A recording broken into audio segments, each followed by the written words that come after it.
was one of the most extraordinary men of the 18th century. Philosopher, inventor, and patriot, he rose from obscurity to become one of the greatest figures in American history. In our struggle for freedom, much credit must be given to this illustrious Mouse. For it was Amos who was really responsible for the great deeds attributed to Benjamin Franklin. And here's the proof in his own words. The biographies contained in this book were based on diaries, manuscripts, and family records handed down through some 70 generations of mice, and to the best of my knowledge are completely authentic. Amos Mouse, historian, inventor, printer, and bookbinder. Now, let's see, the earliest record of my family dates back to 1568. Oh, that was the year Christopher Mouse and his little family of 24 moved to London from Devonshire to settle in the cellar of a bakery on Fleet Street.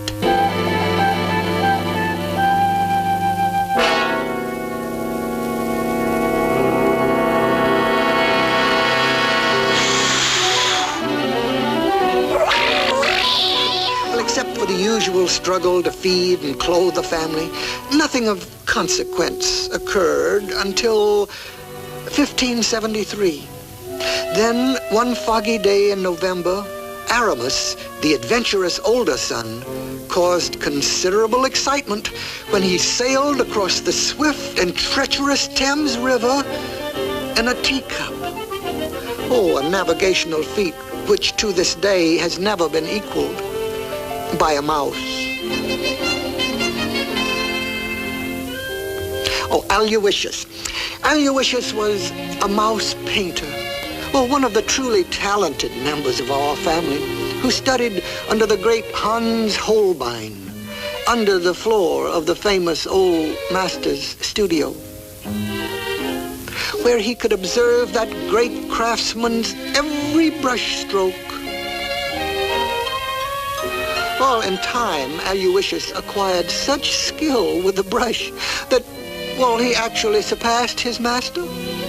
Well, while he never became famous, it is plain to see that the very fine detail in Holbein's canvases could only have been done by a mouse. Oh, one of the most courageous and significant of my ancestors was my great-great-great-grandfather, Jason Mouse, who was the first real champion for the rights of mice. And when the rights of mice were in greatest jeopardy, too.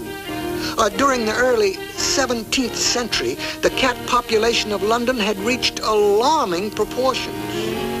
And the city was actually threatened by a mouse shortage. So, in 1620, Jason prepared a petition demanding all cats be caged. Well, this was ignored.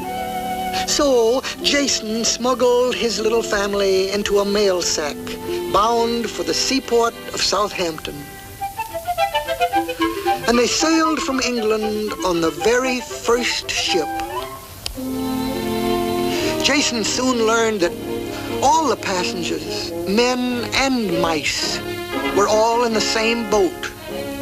They were all fleeing from the persecution and tyranny of the old country. The name of their good ship was the Mayflower, which was bound for a new land called America. Finally, after a voyage of 9 weeks, they landed at a place called Plymouth Rock, and a new life in a new land was begun. At last, they were free. Free? Oh, well. Oh, and now, you see, this is my own life story, which I call Ben and Me, a title which I'm sure will explain itself. I was born and raised in Philadelphia, in the old church on 2nd Street. Our home was in the vestry, behind the paneling. There were 26 children in the family, and with that many mouths to feed, we were naturally quite poor. In fact, as poor as church mice. And since I was the oldest, I determined to set out into the world and make my own way. If I was successful, I could help the others. But in any case, there'd be one less mouse to feed. It was the winter of 1745, and these were desperate times. Jobs were scarce, especially for a mouse, for we were a downtrodden race.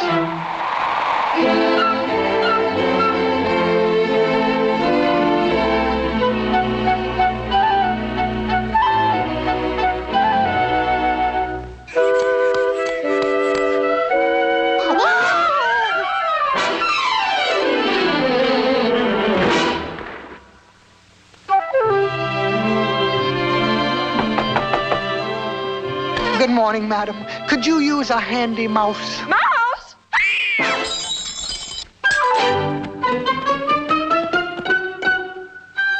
By nightfall, I was becoming desperate. If I didn't find shelter soon, I'd be done for. My last hope was an old run-down shop near the edge of town. A sign over the door read, Benjamin Franklin, printer and bookbinder. Perhaps I could find shelter here, just for the night. Upon entering a strange place, I always took one good sniff as a precaution.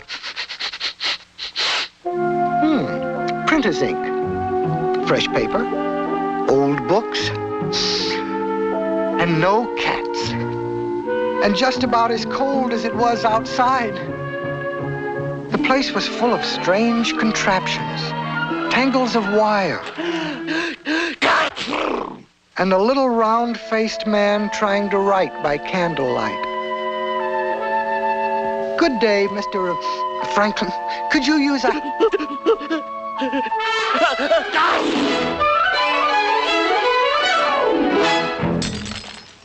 Oh, dear, don't tell me.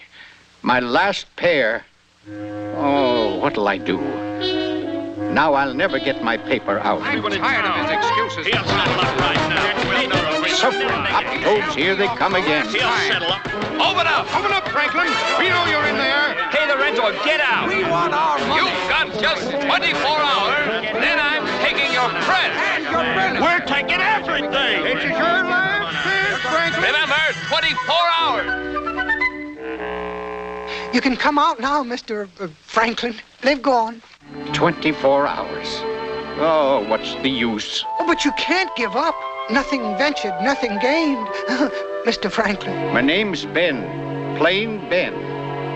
And just what would you do, whatever your name is? My name's Amos, one of the church mice from over on 2nd Street. And the first thing I'd do is figure a way to heat this place. All your heat's going up the chimney. And what would you propose? Put the fire in the middle of the room.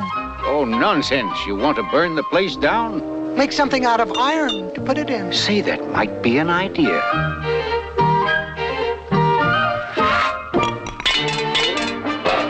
Fixing Ben's glasses was quite a problem. He'd broken his outdoor pair as well as his reading glasses. Well, there was only one thing left. Try to make one pair out of the two.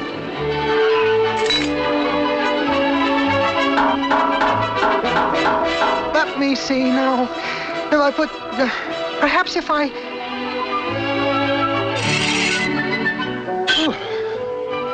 Yes.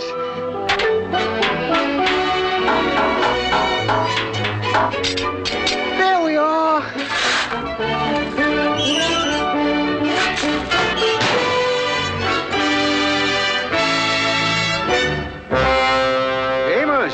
Amos! What will I do with the smoke? Use a pipe. Run it over to the chimney. I must admit the stove wasn't much to look at, but at least... It works, Amos. It works. Naturally. Say, I wonder if we couldn't make these things and sell them. Call it the Franklin stove. Why, maybe someday. Yeah, maybe someday. But right now, Ben, would you mind trying these? We have work to do. Well. Will they do? Will they? Why, Amos, this is a great idea. Two-way glasses. By George, bifocals. Say, Ben, this your paper? That's it, Amos. Poor Richard's Almanac. Sunrise 6:22, sunset 7:43, high tide 4:20. A cat in gloves catches no mice. Poor Richard's almanac. Poor indeed. But Amos, consider all the information. Information. Ben, when the sun's up, it's up. Why read about it? Oh, well, what would you suggest? First, I'd give it a new name. Something snappy, like the Gazette. The Pennsylvania Gazette. Sounds all right. And then tell them what's going on. Give them some news. Real news. Wake them up. Yeah, but where will I get news at this hour? I'll get it for you. Hold everything, Ben, till I get back.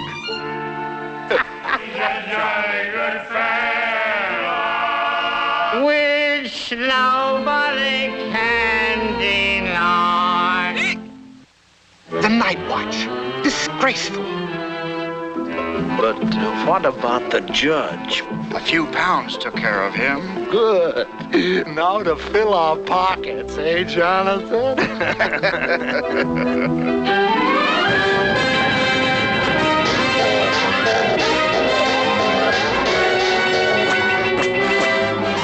And due to our inadequate fire department, the building was a total loss.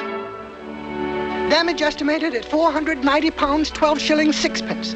Got that, Ben? Right, Amos. Then let's go to press. Lowercase t. Lowercase t. Uppercase s. Uppercase a. Uppercase a. Uppercase a. Lowercase t. Lowercase t. Uppercase s. Uppercase a. Space. Space. Space. Space. Semicolon. Semicolon. Another space. Yes, Uppercase r. Lowercase o. Uppercase t. Lowercase t. Space. Space. Upper e. Upper e. Lower r. Lower.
Say, this fella Franklin comes right out with it, don't he? Sure does. Well, look at this. The baker's wife. Triplets. Well, I never. Hey, did you read this? More taxes in 46. See, there was a big fire on Chestnut Street last night. Why, he's got everything in here. Some paper. Seen Franklin's new paper? Yeah, the Gazette. The Pennsylvania Gazette. The Pennsylvania Gazette.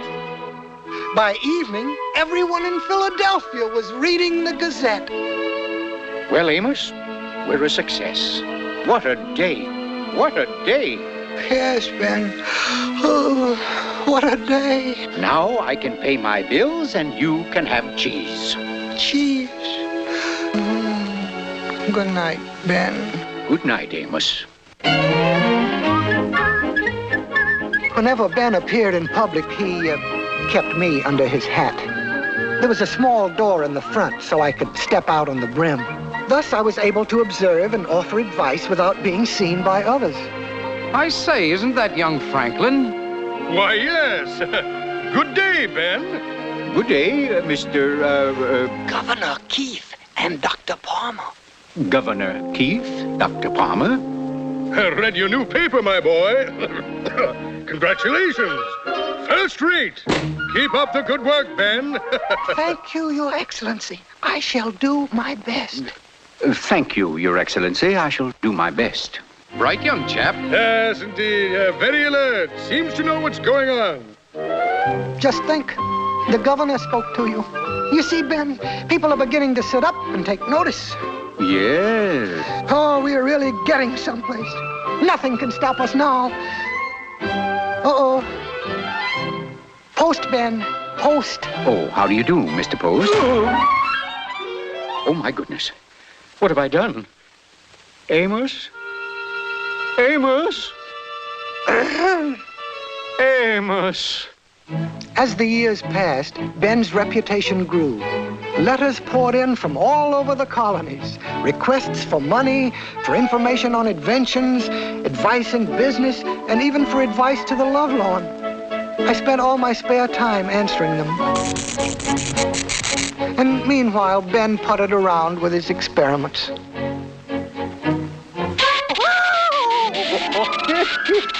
Oh, Amos, you should have seen yourself. That was the funniest. Amos, where are you going? I'm leaving. Leaving? Oh, Amos, now can't you take a little joke? Joke? You call this a joke? Oh, but Amos, I didn't mean it. Now, please don't go. I'll never do it again. Well, no more tricks now. Promise? Yeah, I promise. It was shortly thereafter that Ben took up kite flying. To the framework of his largest kite, he fastened a small box, for it was his idea that I become the world's first flying reporter. I was so enthralled with the spectacle spread out below that I failed to notice a sharp-pointed wire fixed to the kite just above my head. I was the victim of a plot.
Amos, speak to me. Was it electricity? Was it electricity? Was it electricity? Goodbye! Goodbye and forever! Please, Amos, wait! Amos! Amos!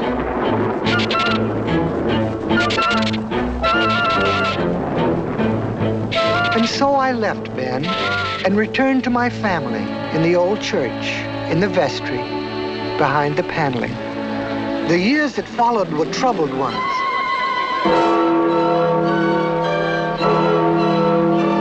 There were rumors of violence and rebellion, loud talk against the stamp taxes and other outrages. How about it, men? Are we going to stand for this? No! No taxation without representation.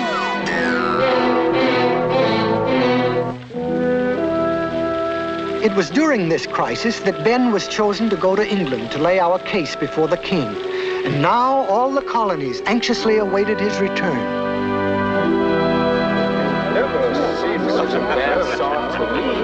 What happened, What did he Ben? say? What about the taxes? Will he lift them? Tell him, Ben. What did the king What did say? he say? Gentlemen, I'm afraid the mission was a failure. The king was unreasonable. He wouldn't listen. All right, then. We'll fight for our independence. It has to be war. He's right. He should. War? But, gentlemen, there must be some other way. Some other way? What way? No, we've got to fight. What if we lose? Why, we'll hang for treason. What'll we do, Ben? Yes, what'll we do? What'll we do? If I only knew. If I only knew. Poor Ben. I couldn't help feeling sorry for him. It was a heavy responsibility. I could help him. I knew I could. But no. I couldn't go back. After all, a mouse has a little pride. It was a night in the summer of 1776 that I was awakened by a voice calling my name. Amos! Amos! Huh? Amos! could it be at this hour? Amos! All right. Ben! Amos! Well, what do you want? Well, I've come to ask if... Oh, Amos, come back to me, would you, please? Out of the question. Oh, please, Amos, consider your country. My country? Yes, Amos, there are big decisions to be made. I know, Ben. I know all about it. I need you, Amos. You've just got to come back. On my own terms? Yes, Amos, yes. If I draw up an agreement, will you sign it? I'll sign it, Amos. I'll sign anything. Very well. You shall have the agreement first thing in the morning. And wherefore? And where to? So many twos in it. Will not tolerate. Will not tolerate. Yes, whereas the conditions is a binding. Absolutely binding. B-I-N-D-I-N-G.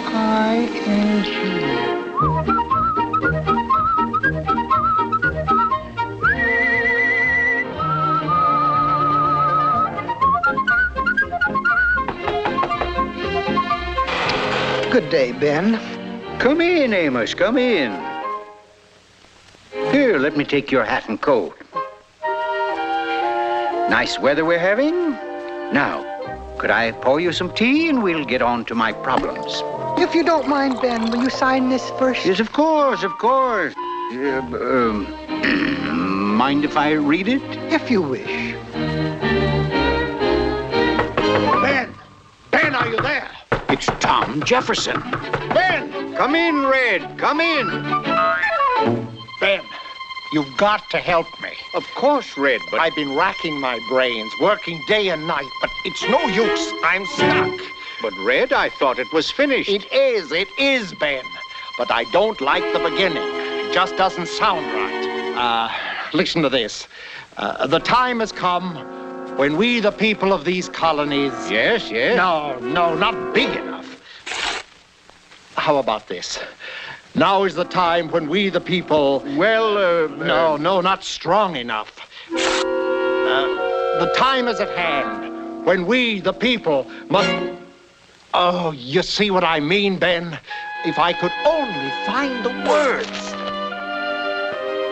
Psst, Ben, how about our contract? No, Amos, not now. Yes, now, or I'm leaving. All right, Amos, all right.